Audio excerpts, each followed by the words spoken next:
श्री स्वामी समर्थ। जय जय स्वामी समर्थ। स्वामींचं नाव घेऊन मी आजच्या हा नवीन व्हिडिओला सुरुवात करते। यंदा 22 ऑगस्ट म्हणजे शुक्रवारी आहे पिठोरी अमावास्या। हिंदू धर्मात पिठोरी अमावास्येला फार महत्त्व आहे। श्रावण महिन्याच्या कृष्ण पक्षाच्या अमावास्येला पिठोरी अमावास्या म्हणतात। या दिवशी स्नान, दान आणि पितरांचे श्राद्ध तर्पण करण्याला विशेष महत्त्व आहे। मान्यतानुसार या दिवशी पितरांचे श्राद्ध आणि तर्पण केल्याने मनातील सर्व इच्छा पूर्ण होतात। त्याचबरोबर पितरांचा आशीर्वाद प्राप्त होतो आणि जीवनात सुख शांती येते। पौराणिक मान्यतानुसार देवी पार्वतीने भगवान इंद्राच्या पत्नीला या अमावास्येची कथा ऐकवली होती। धार्मिक मान्यतेनुसार पिठोरी अमावास्येच्या दिवशी व्रत केल्याने बुद्धिमान आणि बलशाली पुत्राची प्राप्ती होते। या दिवशी गरजूंना भोजन दान करावे, तसेच झाडाखाली दिवा लावावी, त्याची परिक्रमा करावी, यामुळे जीवनात शांती टिकून राहते। तसेच या दिवशी पिंपळाच्या झाडाची पूजा केल्याने दुःख आणि अडचणी दूर होतात। तसेच शनिदेवाची पूजा करणे देखील महत्त्वाचे आहे, कारण अमावास्या तिथी शनिदेवाला समर्पित आहे। पिठोरी अमावास्येच्या दिवशी गंगा नदीत स्नान केल्याने पापापासून मुक्ती मिळते। या दिवशी विवाहित महिला आपल्या मुलांच्या दीर्घायुष्यासाठी आणि आनंदी आयुष्यासाठी उपवास करतात आणि देवी पार्वती सोबत 64 योगिनींची पूजा करतात। पौराणिक मान्यतानुसार या दिवशी माता पार्वतीने 64 योगिनीसह भगवान गणेशाची पूजा केली होती, म्हणूनच याला पिठोरी अमावास्या असे म्हणतात। पिठोरी या शब्दाचा अर्थ पिठापासून बनलेल्या मूर्ती आहेत, म्हणूनच या दिवशी महिला पिठापासून 64 योगिनींच्या मूर्ती बनवतात आणि त्यांची पूजा करतात।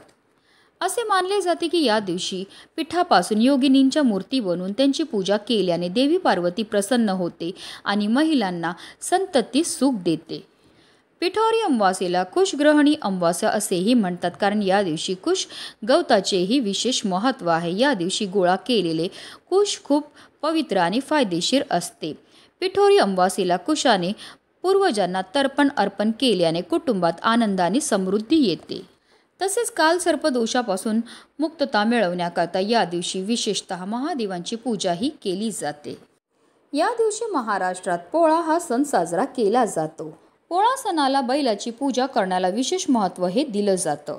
या दिवशी शिव पार्वतीची एकत्रित पूजा केल्याने अखंड सौभाग्याचं वरदान प्राप्त होतं। या दिवशी मातृदिन साजरा केला जातो। या दिवशी दुर्गा देवीसह 64 योगिनींच्या मूर्ती पिठापासून बनवल्या जातात। ज्या घरात गणरायाचं आगमन होतं तिथे पिठोरी अमावास्या केली जाते। अनेक घरात भाताची खीर हा खास नैवेद्य केला जातो। धार्मिक दृष्ट्या हा दिवस अतिशय महत्त्वाचा असल्यामुळे या दिवशी काही प्रभावी उपाय आणि सेवा देखील केल्या जातात। आणि म्हणूनच पिठोरी अमावास्येच्या दिवशी तुम्ही काही नाही केलं तरीही चालेल, पण प्रत्येकाने आपल्या मुलांच्या उज्ज्वल भविष्यासाठी मुलांवरनं ओवाळून टाका ही एक वस्तू। ही वस्तू ओवाळून टाकल्यामुळे आपल्या मुलांच्या आयुष्यामध्ये असणारे सर्व दोष, अडचणी, विघ्न तर दूर होणारच आहेत, पण त्यांच्यावर कधीही कोणत्याही प्रकारचं वाईट संकट हे येणार नाही। त्यांची प्रत्येक क्षेत्रामध्ये भरभरून अशी प्रगती होणार आहे। तर ती कोणती वस्तू ओवाळून टाकायची, कोणत्या वेळेत ओवाळून टाकायची आहे, त्याबद्दल सविस्तर आणि महत्त्वाची अशी माहिती मी तुम्हाला या व्हिडिओमध्ये देणार आहे। तर व्हिडिओ पूर्ण पहा आणि जर तुम्ही माझ्या चॅनलवर नवीन असतील तर चॅनलला सबस्क्राईब करा आणि शेजारी बेल आयकॉन सुद्धा प्रेस करा, जेणेकरून तुम्हाला माझ्या नवीन व्हिडिओचं नोटिफिकेशन हे मिळत राहील। हिंदू धर्मग्रंथानुसार पूर्वजांच्या सदोष कर्माची फळं त्यांच्या वंशजांना भोगावी लागतात, यालाच आपण पितृदोष म्हणतात। वैदिक ज्योतिष शास्त्रानुसार आपल्या जीवनात अनेक प्रकारचे दोष असतात, त्यापैकी एक म्हणजे पितृदोष।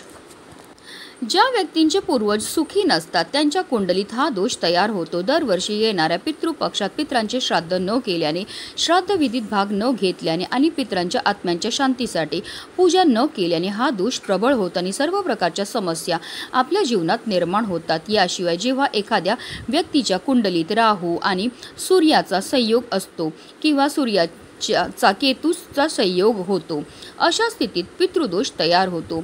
या दोषामुळे कुटुंबात अस्वस्थता, प्रगतीत अडथळे, अचानक आजारपण, संकट, संपत्तीची कमतरता, तसेच आपली मुलं खूप अभ्यास करतात, त्यांना कोणत्याही क्षेत्रामध्ये यश मिळत नाही, मुलांच्या विवाह जुळण्यामध्ये समस्या येतात, संतान प्राप्तीमध्ये समस्या ह्या येत असतात। आणि जर तुमच्यासुद्धा आयुष्यामध्ये अशा प्रकारच्या समस्या येत असतील तर आवर्जून तुम्हाला पिठोरी अमावास्येच्या दिवशी काही प्रभावी उपाय किंवा सेवा ह्या करण्याची गरजही भासत असते।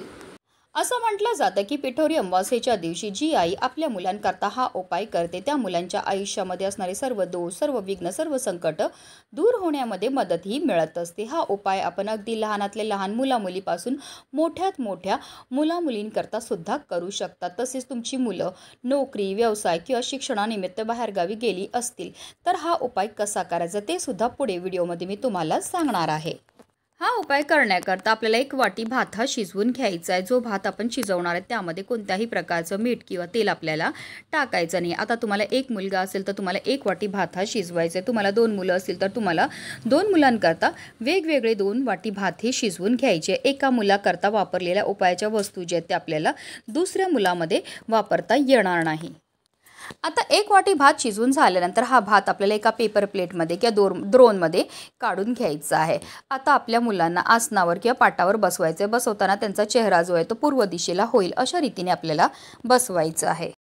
आता मुलाच्या डोक्यापासून पायापर्यंत 7 वेळा आपल्याला हा भात जो आहे तो उतरवायचा आहे. एकदा हा भात उतरवला की आपल्याला लगेचच घराच्या बाहेर यायचं आहे.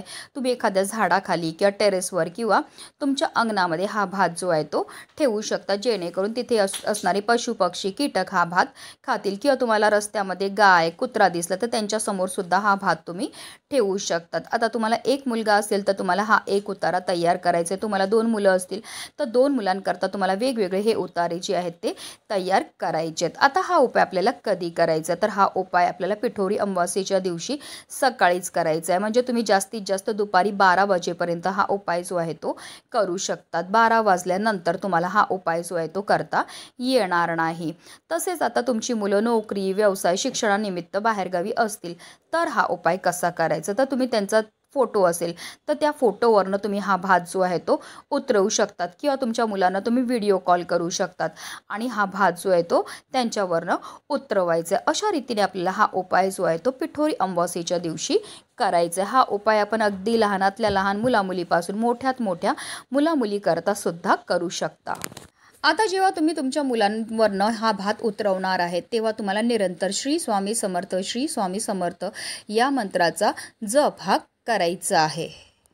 तसेच आपल्याला हा उपाय करण्याकरता ताजाच भात जो आहे तो बनवायचा आहे. अगोदर शिळा भात जो असेल तो आपल्याला ह्या उपायामध्ये वापरता येणार नाही. तसेच जो उताराकरता आपण भात बनवला तो संपूर्णपणे आपल्याला वापरायचा आहे. घरामध्ये तो उरवून ठेवायचा नाही आहे, जेणेकरून घरातले इतर सदस्यांनी तो खाल्ला नाही पाहिजे याची काळजीसुद्धा तुम्हाला घ्यायची आहे. पिठोरी अमावास्येच्या दिवशी जी आई हा उपाय आपल्या मुलांकरता करेल त्या मुलांच्या आयुष्यामध्ये असणारे सर्व दोष, सर्व विघ्न, सर्व संकट ही दूर होणार आहेत. फक्त लक्षात एवढंच घ्यायचं आहे की कोणताही उपाय एकदा करून त्याचं तुम्हाला लगेचच फळ हे प्राप्त होत नाही. हा उपाय करताना तुम्हाला सातत्याची गरज असते. प्रत्येक अमावास्येला जर तुम्ही हा उपाय केला तर तुम्ही स्वतः अनुभव घेतील की तुमच्या मुलांमध्ये चमत्कारिक बदल हे घडायला लागलेले आहेत. म्हणूनच व्हिडिओ जास्तीत जास्त लोकांपर्यंत शेअर करा, जेणेकरून प्रत्येकाच्या मुलाच्या आयुष्याचं कल्याण हो हीच मनामध्ये इच्छा. श्री स्वामी समर्थ. जय जय स्वामी समर्थ.